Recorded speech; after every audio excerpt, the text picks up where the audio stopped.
I was going to do a video on power, and then I saw some comments this morning, and I was like, no, that is not what we need to talk about right now. When we are so sad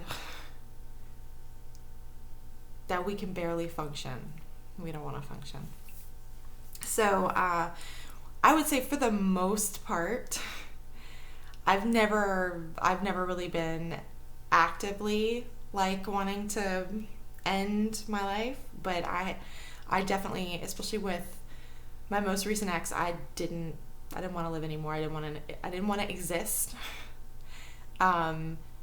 Literally, I couldn't even get through a day without sobbing. I feel so bad for, I mean, it was like I was trying to interact with people normally and like pay for things at a store, that kind of stuff. And I would just like, tears would be coming down my face as I would be going through the motions. Like, thank you so much, here's my change, blah, blah, blah. When you're to that point,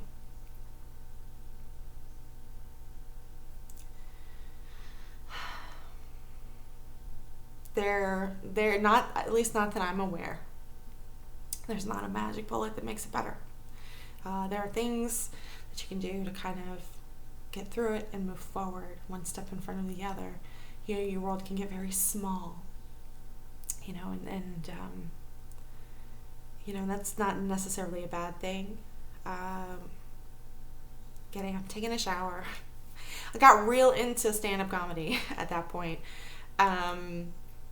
You know, lots of John Mulaney. Me and John Mulaney hanging out. Like, he don't know, but he was my very good friend during that point in time. Like, I didn't even want to be alone with my thoughts, so I would just, you know, have the Alexa be playing whatever little, you know, there are John Mulaney. You'd say, Alexa, play John Mulaney, and they'll play little pieces from his skits. In fact, I got my son into that, which John Mulaney is not as family friendly as I had remembered. He's in the middle of a skit about an 8-year-old drinking alcohol. I was like, oh, let's pause this. But anyway, you know, so it was like me, John Mulaney, this girl on Netflix named Taylor Tomlinson. I was real about the Hannah Gadsby and Annette one. Who's that dude? Anyway, but, you know, just kind of the things you do to kind of get through it and cope. You know, obviously, like, music, and I mean, I was so desperate that I went to a psychiatrist. I was like, I cannot live like this anymore. Like, I have a child, I need to function, I need help. Which was like a huge, like, good for me. But underlying all of that, you know, as you're getting through it, one of the best things is knowing that it'll eventually end one day. One day it's going to be different. And when we're in it, we don't know when that day is going to be. I look back on it now, my heart for me. And when I see people in the comments and they're still in it, they're still in like that crisis phase, or they're still in like a dark night of the soul, or whatever it is. It's so hard. It's so hard because we want to be able to just be done with it. Healing's a process, change is a process. But it does help, you know, if you can look back and see like maybe other periods of time that you've gone through. That sucked. Even existential level. And you can say, you know what, I did get through that. It did finally end. I did eventually get to a good place. And now I'm in another one, you know, because it's life happens, you know. Even, you know, I don't want to say normal people, but even non-trauma dealing people, for the most part, you know, life happens, stuff happens, you know, accidents happen, people pass, you know, we're all struggling with it. You know, it's these ebbs and flows of, it's just part of living, you know, and it can be a beautiful place, but it's also, you know, there's struggle and there's pain, and That's not all it is.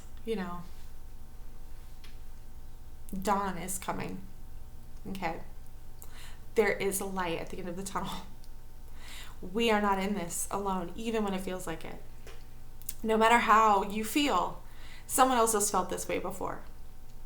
So if we can look back on the past, we've gotten through it before, we know things can change. We know things will be different. Nothing stays the same forever.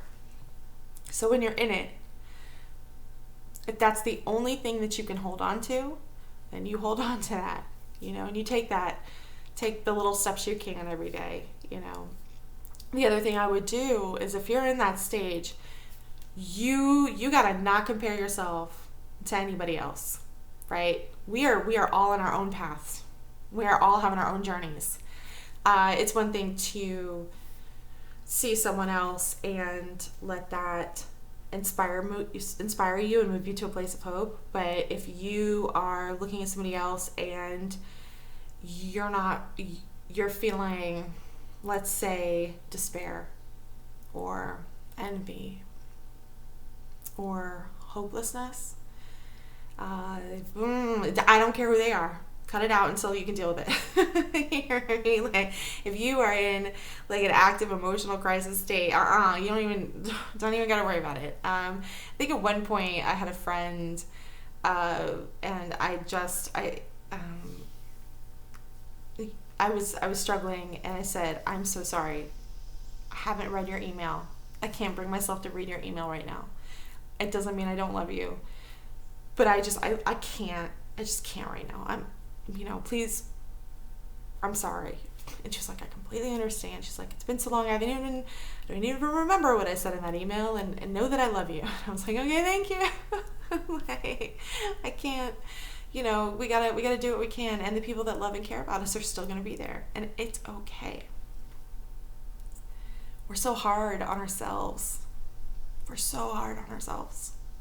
A lot of the pain that we feel is because things aren't working out the way that we wanted, and we feel lost, and there's like grief there, or losing people, or our lives aren't the way that we feel that they should be, and I'm not saying one way or the other. We don't deserve to be like in my case, we don't deserve to be only eating rice for 3 months. Like, nobody deserves that, We don't deserve to be in despair. We don't deserve to be in extreme poverty. We don't deserve to be abused. We don't deserve, we don't deserve that stuff. So if you're looking around and everyone else seems to be like amazing and doing way better than you, I'm gonna tell you what. Everyone, every single person, I do not care what their Facebook, their Instagram, their whatever their social media, I don't care what face they show to you, every single person has struggled, every single person. One of the side effects of being more authentic in my life, and just being like upfront, with where I'm at and like what I've been going through, is that people trust me with the stuff that happens in their life. And so I've seen the contrast between their Instagram, where it's perfect happy families and they're taking, whatever types of photos and whatever, and then versus like what's going on for real, and not everybody needs to share that. I talked in another video about boundaries. You have your core people, and you've got your close friends, and your less close friends, and like acquaintances and work people. You do not need to share everything with everybody. But I will say, because I have been more upfront about the stuff that's been happening to me and in my life that I've seen, if you're looking at other people and you're going, why are their lives so perfect? I guarantee you, I have interacted with people at every strata of society, except for maybe extreme, like wealthy people. But I've interacted with like regular wealthy people. I've interacted with like very, very poor people. I've interacted with people with mental health disorders. I mean, I've the whole range. And I am telling you, every single person, everybody has a struggle. Everybody is maybe not actively in the moment, but everybody has had, something, right? Nobody's perfect. We do not need to compare ourselves to other people. So, what's a really good example? Let's say somebody else is like hustling at their business. Okay, and they're putting a lot of posts up and my business is doing great. Okay, maybe it is. Maybe though that person has a little bit of imposter syndrome. You'd be surprised at how behind the scenes they're sitting there going like, why am I not getting more responses to my Instagram posts? Why am I not this? Why am I not getting more things? How can I make this more successful? Like, very few people are able to look at what they have and go, oh my gosh, I love this. I'm satisfied. Like, this is great. If I have more, that's wonderful. But like, I love everything I have right now is amazing. Human beings, most of the time, we're looking at what we don't have. So we just got to be really careful, and if you're in that dark night of the soul, if you are in emotional pain and you can barely function, you got to find those pinpoints. I talked in another video about being grateful for things in our lives, even if they're small. When you're in that dark night of the soul, what you're looking for is pinpoints of hope. You're looking for the stars. And then at one point you move on enough, things have stopped enough, you've healed enough that you finally see that you too are one of the stars. But when you can't see it and you don't know that it's there for yourself, you find those pinpoints. You pull a Mr. Rogers, and you look for the helpers. Or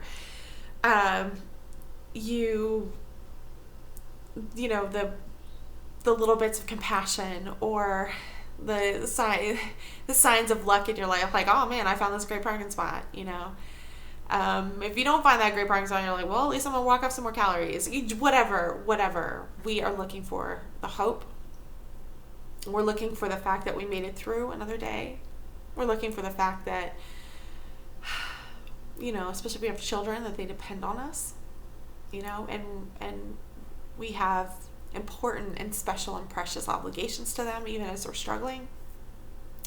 I used to work for a crisis line. Like I said, I've talked to a lot of people from all stratas of life. Everyone is struggling at some point. Everyone has deep emotional pain that they end up dealing with at some point. It may not have been early on in life. Like if you're a child victim of abuse, you were struggling with that way early on and you didn't really have any tools. And it changes things. But it happens for all of us. If we're a human being with a loving heart, it's gonna come, and that's okay. It's hard, but it's okay. So I strongly recommend calling a crisis line. Sometimes they're hit or miss in terms of like who you get. I personally like my local crisis line quite a lot because they're not immediately like, oh, let's try and get you some resources. They're like, oh, you need to talk? Okay, let's do that. I was having some anxiety at work the other day on this project that I needed to do, and I kept procrastinating on it because I don't know. I was doing that thing of like, oh, let me just do all these other things. Be so productive over here, and I'm not going to. And I finally was like, no, I gotta do this. And I called that crisis line, and I said, hey, can you sit on the phone with me while I try and figure this out? And that dude said yes. It's actually the crisis line I used to work for. So basically, I was like, do you have any other calls? This is like a dumb thing. If you could just be here with me while I try and do this. And he was like, yeah, sure. I was like, great, but there have been those times when I just wanted to be mist on the ocean and disappear into the world, you know? And they're there for that too. When it's so hard and so deep and you don't see a way out, they're there then also. And there's no judgment. The only person I ever judged when I was on the crisis line was the guy who called me every shift, like 20 times in a shift. Like that dude, like I'm a human being. Like that dude, I was like, I was feeling some judgment there. But for the most part, you know, we deal with so many calls. We're not judging anybody.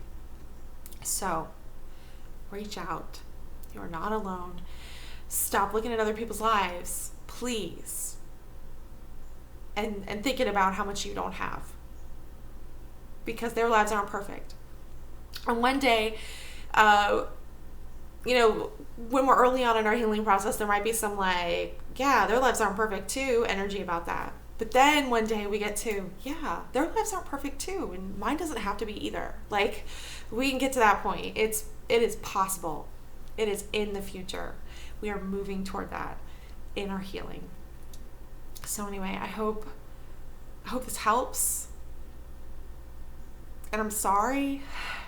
I'm sorry if this is what you're dealing with right now. And you don't deserve it. You deserve so much love. And if it's not there in the moment, it's coming. I promise. Sometimes we can't see the end of it yet. And it takes a while to get through. But there's, you know, look for the light. It's there. You know. It'll be okay.